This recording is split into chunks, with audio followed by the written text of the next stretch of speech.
Halo semuanya, kembali lagi bersama saya di channel Imanime Celebes, sebuah channel yang akan membahas tentang semua hal unik yang ada di Sulawesi Selatan dan masih banyak lagi. Di video kali ini, kita mau membahas sebuah kisah dari tokoh bernama Raja Haji Pisabilillah, seorang bangsawan Bugis Melayu yang berjasa bagi Malaysia dan juga bagi orang-orang di Riau. Apa jasanya dan seperti apa kisahnya? Sebelum kita memasuki pembahasan, seperti biasa, saya mau mengajak teman-teman semua buat yang belum subscribe supaya bisa terlebih dahulu tekan tombol subscribe-nya, supaya channel ini bisa terus berkembang dan memberikan informasi, hiburan, serta wawasan kepada kita semua.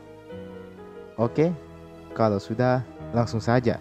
Mari kita memasuki pembahasan. Opu Daeng Cela alias Engku Haji adalah seorang bangsawan Bugis yang bermigrasi ke wilayah Riau. Di Riau, dia mendapat gelar yang di Pertuan Agung. Dalam hal ini, tugasnya adalah sebagai pembantu sultan dalam urusan pemerintahan di Kerajaan Riau Johor. Beliau adalah sosok yang berjasa dalam mengatur pemerintahan dan juga keamanan di seluruh wilayah Kerajaan Johor pada waktu itu. Tak terkecuali, dia juga turut andil dalam perang melawan Belanda. Opu Daeng Cela ini adalah keturunan dari raja-raja Bugis di negeri yang bernama Luwu alias Kerajaan Luwu. Sedangkan istrinya adalah Tengku Manda yang juga merupakan keturunan dari raja-raja Melayu. Dari perkawinan mereka lahirlah Raja Haji Pisabilillah, yang mana kisahnya sering diceritakan sebagai seorang pahlawan nasional. Cerita bermula pada tanggal 6 Januari 1784.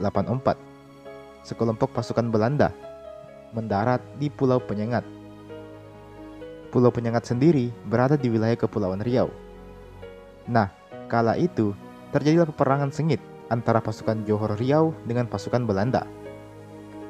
Dalam peperangan sengit ini, Raja Haji Daeng Cela beserta pasukannya berhasil mengalahkan pihak Belanda. Pasukan Belanda pun dipaksa mundur ke Malaka. Kemudian, pada tanggal 13 Februari, Raja Haji Daeng Cela ini dibantu oleh pasukan dari Selangor melakukan serangan lagi ke pihak Belanda yang sudah mundur ke Malaka tadi. Sayangnya, dalam peperangan itu, pasukan Belanda mendapat bantuan dari armada pimpinan Jacob Pieter van Bram.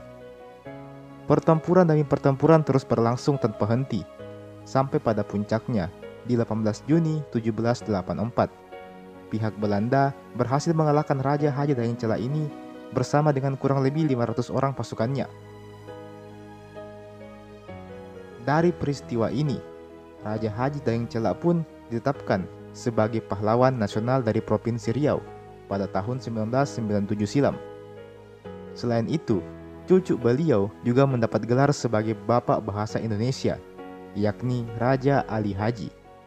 Ditetapkan pula sebagai pahlawan nasional di tahun 2004 silam. Raja Haji Pisabilillah sendiri lahir di Kota Lama, Ulu Sungai, Riau pada tahun 1725.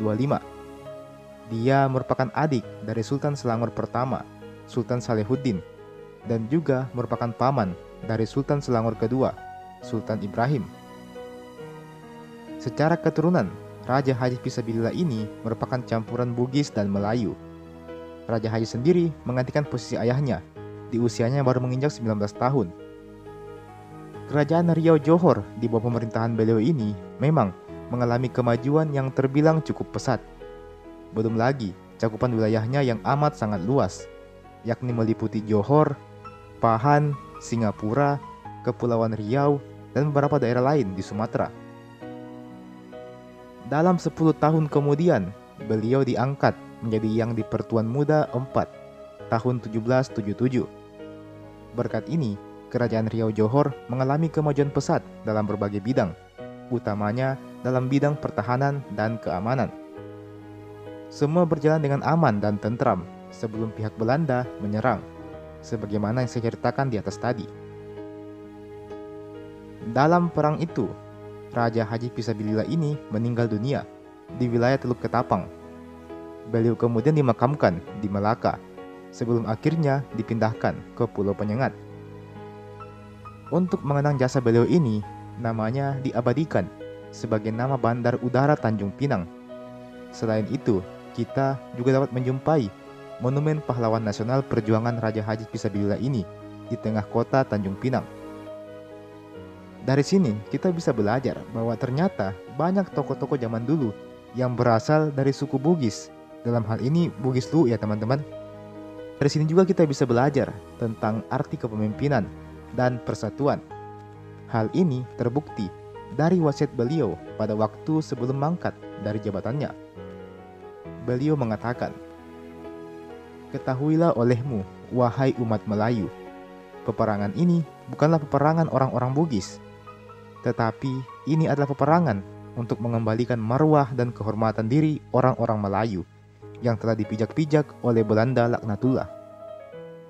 Akan tetapi, Belanda itu telah mencanangkan bahwa aku dan sekalian orang Bugis tidak berpuas hati dengan penggagihan hasil rampasan tembakau dari kapal Betsy kepunyaan Perancis yang menceroboh Selat Melaka kala itu. Adapun kita adalah orang-orang Melayu yang beriman kepada Allah Ta'ala, juga meyakini bahwa peristiwa itu hanyalah asbab yang telah menyatukan orang-orang Melayu. Orang Serani, Cina, dan India juga turut bergabung dengan kita dalam peperangan ini. Kita kejar Belanda seperti tikus yang dikejar naga berkubu di kota Melaka." Dari pesan ini, kita bisa memahami bahwa sang Raja Haji ini mampu menyatukan setiap golongan masyarakat kala itu untuk bersatu melawan musuh yang sama, bangsa kulit putih dari Eropa yang tidak lain adalah Belanda. Beliau menegaskan bahwa ini bukanlah masalah orang-orang Bugis saja, melainkan juga masalah orang-orang Melayu dan segenap etnis yang berada di kerajaan tersebut. Meskipun pada akhirnya beliau wafat dalam peperangan tersebut, namun kisah beliau ini selalu abadi di hati masyarakat, utamanya masyarakat Riau, sampai saat ini. Sebagai orang Sulawesi, kita juga harus bangga karena nenek moyang kita dulunya selalu berjuang melawan ketidakadilan, melawan penindasan, melawan penjajahan, tidak hanya di negerinya sendiri, tetapi juga di negeri orang. Jadi bagaimana menurut kalian dengan kisah Raja Haji Fisabilillah ini? Kalau kalian punya tambahan informasi atau komentar, maka silahkan tulis di kolom komentar di bawah. Mari sama-sama kita berdiskusi di kolom komentar di bawah. Oke? Jangan lupa untuk like ini video, jangan lupa juga untuk share ini video ke teman-teman yang lain. Dan jangan lupa juga untuk subscribe ke channel ini. Nyalakan juga loncengnya, supaya tidak ketinggalan kalau ada video baru yang saya upload di channel ini. Oke, terakhir saya ucapkan terima kasih banyak sudah menonton video sampai habis, dan sampai jumpa. Sampai bertemu lagi di video berikutnya.